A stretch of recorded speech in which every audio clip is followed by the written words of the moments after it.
Chakula ukiletewa na Mkristo, jirani yako, ndugu yako, amekipika chakula kile siku ya sherehe yake kwenye Christmas, ni halali kukila. Hakuna kasoro yoyote ya kula chakula kile.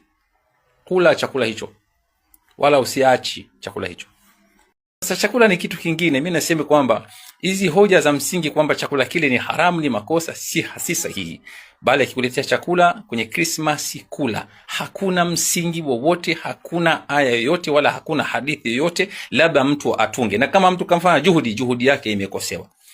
Hiyo imetokea wakati wa Nabii Muhammad sallallahu alaihi wasallam. Amewaruhusu baadhi ya masahaba kupokea vyakula kutoka kwa baba zao ambao si Waislamu, na walikuwa wanaabudu masanamu na wanafanya ibada hizo za kuabudu masanamu na vyakula vyao vikiombewa na masanamu, lakini aliruhusu chakula masahaba. Ilitokea wakati wa Mtume Muhammad.